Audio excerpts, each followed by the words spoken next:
Hello, in this presentation I'll be showcasing the optimizations done for an application which renders a ray traced animation of several spheres of different sizes and properties. The first optimization method implemented was a memory pool.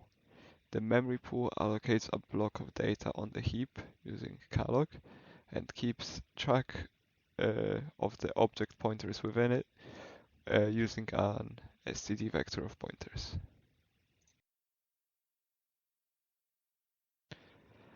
A custom heap tracker was developed for this application, which is used for debugging memory management problems. Each variable is given a header and a footer with a check value inside it, which is traversed in the walk the heap function, which checks every check value if it's correct and if no data was overridden. The memory tracker runs in debug mode only, since it has a negative effect on the performance on the application. Debug macros were created to ensure that it's only run during debugging. I will now present the walk the heap function, which will calculate all the bytes allocated in the application and check the headers and footers to make sure no data was overridden. As you can see, the memory pool has created no problems. If we take a look at the performance measurements, we can see that the memory pool had actually a negative effect on the performance when used just by itself, but when used in combination with multithreading, it actually had a positive impact on the performance. The heap tracker had another function implemented for it, which basically checks at the end of the application if any data is still allocated on the heap and attempts to get rid of it.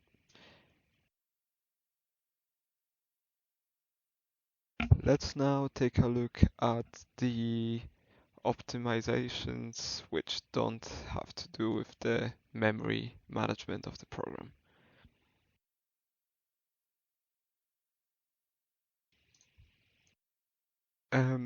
Optimizations were found in the ray direction calculations. Basically, the formula was edited to perform less operations overall.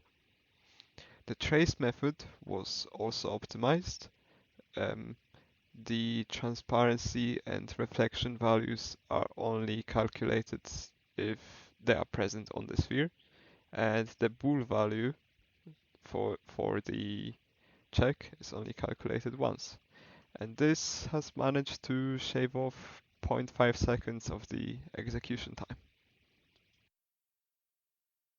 The render method was further optimized through multithreading a screen space subdivision algorithm.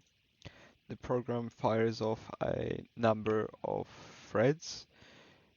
Each of the threads work on sections of the to be rendered image. The image is split based on the number of threads running into equal sections, and each of the threads works on them independently. This has improved the performance by about 20%. The tests were repeated using different numbers of threads, and it was found that firing off 16 threads was the most performance gaining.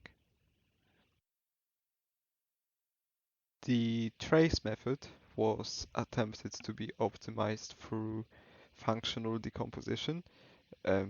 with two threads working on the transparency and reflection separately, um, joining back once they are finished. However, this unfortunately this method wasn't successful at increasing the performance.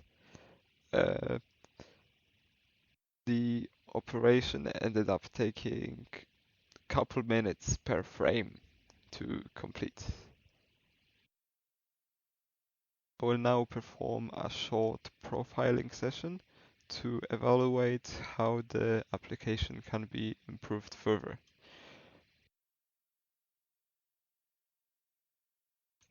As you can see, the application has a spiking CPU usage and a small memory usage overall.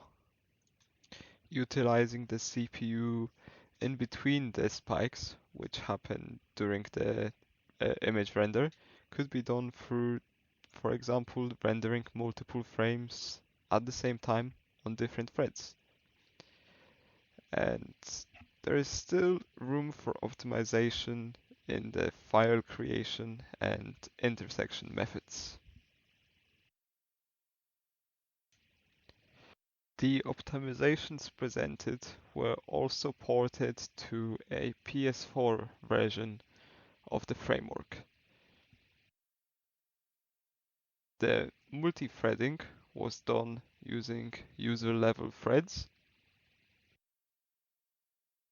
However, the um, performance of the PS4 application is not as good as the PC version of the framework.